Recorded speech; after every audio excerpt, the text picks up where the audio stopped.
बिस्मिल्लाहिर्रहमानिर्रहीम। अस्सलाम वालेकुम मेरे प्यारे प्यारे से व्यूवर्स, आप सबको बहुत ही वार्मली वेलकम करता हूं मैं शाज़ किचन में। ये देखें कितनी शानदार सी चीज़ मैंने आप लोगों के लिए तैयार की है। आप लोग इसकी बस शक्ल देखें, इसकी लुक देखें। ये बिल्कुल डिफरेंट सी रेसिपी है, लेकिन इसे हम कहते हैं रशियन कबाब। थोड़ी सी मेहनत लगती है इसको बनाने में, लेकिन ये इंतहाई कोई शानदार किस्म के कबाब तैयार होते हैं। आप लोग ज़रूर ट्राई करें। आप लोग ट्राई करने के लिए मेरे साथ ये वीडियो आखिर तक देखिएगा, ताकि इस वीडियो का कोई भी पार्ट आपसे मिस ना हो। इसे हम बना के फ्राई भी करेंगे, खाएंगे भी और फ्रीज़ भी कर देंगे, ताकि हम सुबह बच्चों को लंच में बना के दें। ये मज़ेदार सी चटनी इसके साथ मैंने तैयार की है। खजूर की, इमली की और गुड़ की चटनी है। तो भाई जल्दी से शुरू करते हैं रेसिपी बगैर वक्त ज़ाया किए। लेकिन आप सबसे रिक्वेस्ट है कि चैनल पर नए हैं तो चैनल को लाइक करना, सब्सक्राइब करना और बेल आइकन को प्रेस करना ना भूलिएगा, ताकि मेरी हर नए आने वाली रेसिपी आप सब तक बर वक्त पहुँचती रहे। तो चलिए जी, जल्दी से शुरू करते हैं ये रेसिपी। तो देखें, सबसे पहले मैंने पानी लिया है, 2.5 कप पानी है। उसमें मैंने 8 से 10 अदद काली मिर्चें शामिल की हैं और 3 से 4 अदद मैंने लौंग शामिल कर लिए। इसमें डालेंगे नमक, थोड़ा सा नमक डालेंगे हस्बे जायका। बस चिकन को थोड़ा सा हमने नमकीन करना है, यानी कि चिकन के अंदर भी हमें नमक को बिठाना है। तो यहाँ पे देखें, मैंने ये चिकन की बोटियाँ इस तरह से ली थी। चिकन की बोटियाँ, बड़ी बड़ी सी बोटियाँ शामिल करेंगे, क्योंकि हमें चिकन चाहिए रेशा रेशा। तो ये बड़ी बड़ी सी बोटियाँ मैंने इसमें शामिल कर दी हैं। अच्छा, कुछ लोग जो है ना वो बोनलेस प्रेफर करते हैं। बोनलेस ना लें तो अच्छा है, क्योंकि उसमें जायका नहीं आता। चिकन इस तरह के कबाब जब भी बनाए तो चिकन कोशिश करें कि हड्डी वाला ही हो। ये मैंने सीने के पीसेस लिए हैं, हड्डी वाले हैं इस तरह बड़े बड़े, मैंने इसमें शामिल कर दिए हैं। इसे बॉईल कर दें।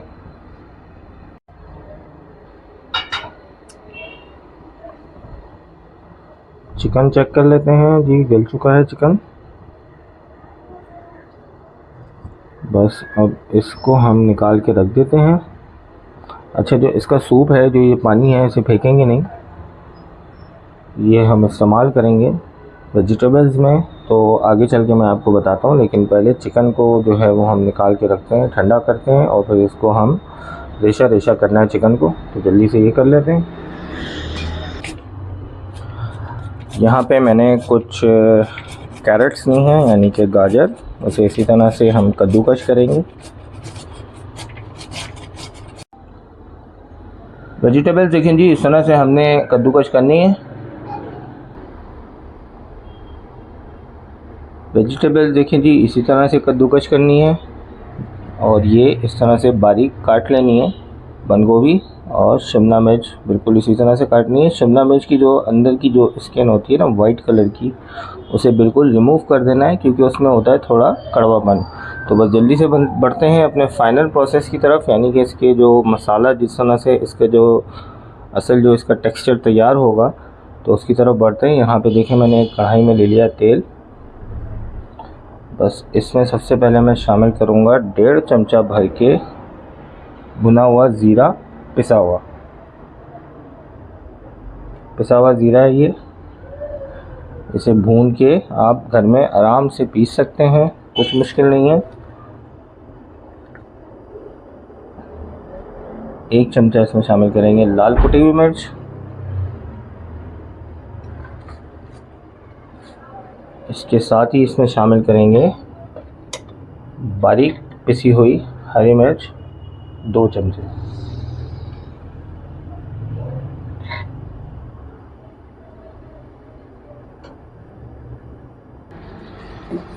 बस ज़्यादा नहीं, 1 से 2 मिनट इसकी हल्के आंच पे इसी तरह से भुनाई करनी है।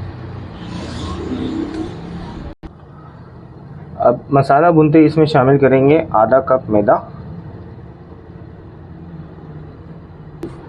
अच्छा, अब मैदा शामिल करके ना आपने इसको फ़ौरन से मिक्स करना है, वरना इसमें लम्स पड़ जाएंगे जो बहुत ज़्यादा सख्त हो जाते हैं। तो वैसे शामिल करते करते हमने जो चिकन का स्टॉक निकाल के रखा था, मैंने आपको कहा था चिकन का जो स्टॉक है हम वो ज़ाया नहीं करेंगे। तो जल्दी से इसमें शामिल करते हैं पहले चिकन वाला स्टॉक। ये वही चिकन का स्टॉक है जो मैंने निकाल के रख लिया था चिकन को बॉईल करने के बाद। बस वही इसमें शामिल करेंगे। अब इसको अच्छी तरह से मिक्स कर लेंगे ताकि इसके लम्स बिल्कुल ख़त्म हो जाए। अच्छा, यहाँ पे देखें जी, चिकन स्टॉक डालने के बाद मैंने इसमें 1 कप मज़ीद और पानी शामिल किया था। अब ये इस फॉर्म में आ गए। अभी इसमें नमक हमने शामिल नहीं किया क्योंकि चिकन बॉईल करते वक्त मैंने नमक शामिल कर दिया था। तो बस जल्दी से अब इसमें शामिल करते हैं वेजिटेबल्स जो हमने कद्दूकस करके रख ली थी।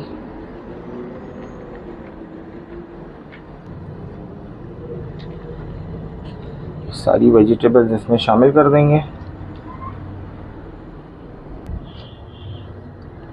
अब इसे करेंगे अच्छी तरह से मिक्स और इसमें मज़ीद पानी शामिल करेंगे 2 कप, क्योंकि जो वेजिटेबल्स हैं, जितनी भी सब्ज़ी हमने ली है उसे हमको गलाना है अच्छी तरह से। तो इसमें मज़ीद 2 कप पानी शामिल करूँगा मैं, लेकिन उससे पहले इसको पहले मिक्स कर लेंगे।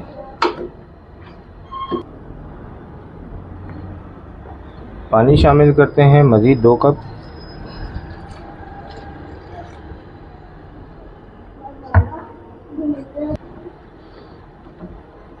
बस अब चूल्हे की आंच को तेज़ करेंगे और वेजिटेबल्स को हम अच्छी तरह से गला लेंगे। चलो, अच्छा जी, मैंने चेक किया था नमक मुझे कम लग रहा है, तो मज़ीद इसके ऊपर से नमक शामिल कर देते हैं। लेकिन आप इसको ज़रूर चेक करके शामिल करिएगा, क्योंकि मैंने आपको बताया था और दिखाया भी था कि चिकन जब मैंने बॉईल किया था उसके साथ मैंने पानी में नमक शामिल किया था और वही स्टॉक मैंने इसमें शामिल किया।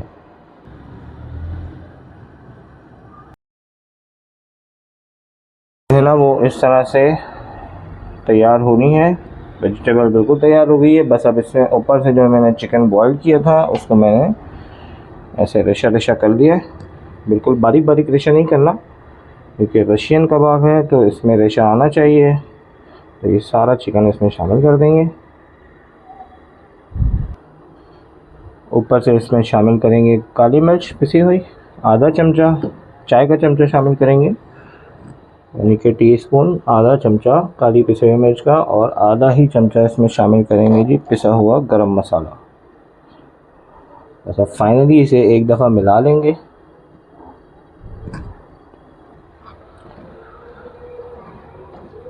बिल्कुल तैयार हो गया। इसे रखेंगे रूम टेम्परेचर पे ठंडा होने के लिए। उसके बाद फिर हम इसके बनाएंगे मज़ेदार से कबाब। बाइंडिंग बड़ी मज़ेदार होती है इसकी। बाइंडिंग का रीज़न क्या है, हमने जो इसमें फ़ाइन फ्लोर यानी कि हमने जो इसमें मैदा मिलाया है, तो वो इसे बाइंड करने में बहुत ज़्यादा सपोर्टिव होता है। अच्छी तरह से मिक्स करना है ताकि चिकन में भी तो जायका बैठे ना।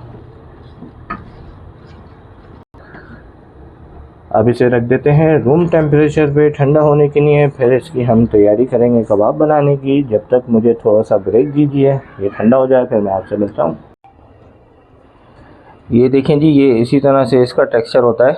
ये मैंने रूम टेम्परेचर पर बिल्कुल एकदम ठंडा कर लिया है। इसकी टिक्कियाँ बनाते हैं। टिक्कियाँ भी बड़े प्यार से बनानी है, बहुत ज़्यादा सॉफ्ट हाथों से बनेंगी। आपकी मर्ज़ी है, आप इसे कैसा भी शेप दें। हम इसे शेप देंगे शामी वाला। आप इसे जो है जनाब, जो नगेट्स का शेप होता है वो वाला शेप भी दे सकते हैं। साइज़ आप अपने हिसाब से छोटा बड़ा जैसा आपको पसंद हो आप वैसा इसका रख सकते हैं। इसे हाथों की ही मदद से इस तरह गोल करेंगे। पहले इसकी कोटिंग करेंगे मैदे में सिंपल।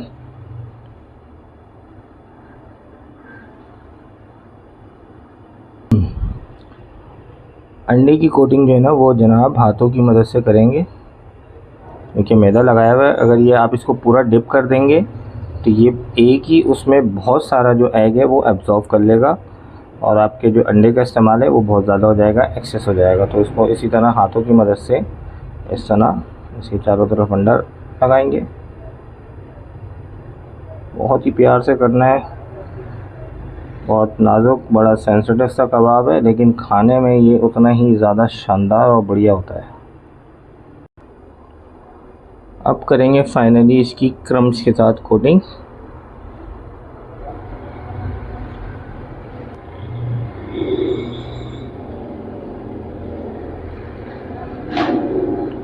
बहुत ही हल्के हाथों से इसे इस तरह से चारों तरफ इसकी क्रम्स लगाएंगे। थोड़ी सी मेहनत है, लेकिन मेहनत के बाद जो आपको इसका सिला मिलेगा, जब आप इसका टेस्ट चेक करेंगे तो मुझे दुआएं ज़रूर देंगे आप इंशाल्लाह। बस इसी तरह से सारे कबाब तैयार कर लेंगे। यहाँ पे मैं आप लोगों को एक चीज़ बता दूँ, आपसे शेयर कर दूँ, ये कबाब आप 1 महीने तक बना के फ्रीज़ कर सकते हैं, स्टोर कर सकते हैं और अपने मेहमानों को सर्व कर सकते हैं बहुत आसानी से। 1 महीने से लेकर 1.5 महीने तक आप आराम से इसे फ्रीज़ कर सकते हैं।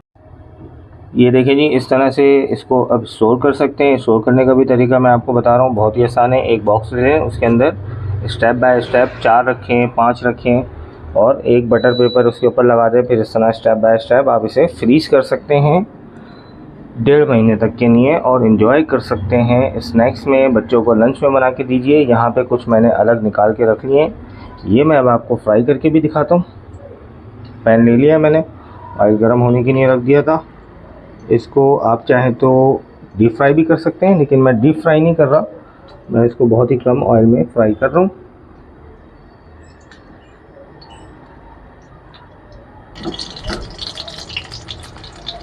ये देखें जी, कितने मज़े से फ्राई हो रहे हैं, बिना चिपके हुए, बगैर टूटे हुए, बहुत ही आसानी से फ्राई हो रहे हैं। नीचे से ये अभी तक बिल्कुल लाइट ब्राउन हो चुके होंगे, तो मैं नीचे से भी आपको चेक करा देता हूँ। अभी इसे पलट लेते हैं, जो हमने सबसे पहले रखा था सबसे पहले वो पलटेंगे बहुत ही आराम से, वेरी सॉफ्टली। ये देखें माशाल्लाह कितना ज़बरदस्त सा इसका कलर आया है, ब्राउन शेड, बिल्कुल गोल्डन ब्राउन। फाइनली डन है, बस निकालते हैं, जल्दी से सर्व करते हैं। तो भाई आपको ये मज़ेदार सी रेसिपी कैसी लगी मुझे कमेंट करके ज़रूर बताइएगा। मेरे चैनल पर नए हैं तो चैनल को लाइक करना, सब्सक्राइब करना, बेल आइकन को प्रेस करना ना भूलिएगा। यही मेरी आप लोगों से रिक्वेस्ट है। ये मज़ेदार से रशियन कबाब मैं जा रहा हूँ खाने के लिए। आप मुझे इंस्टाग्राम पे डीएम करते रहा करें ताकि मैं और भी मज़ेदार सी रेसिपीज़ आप लोगों के साथ शेयर करूँ। तो मुझे दीजिए इजाज़त इस मज़ेदार से कबाब के साथ कि अपना, अपने घर वालों का, आस पड़ोस का, सबका बहुत ख्याल रखा करें।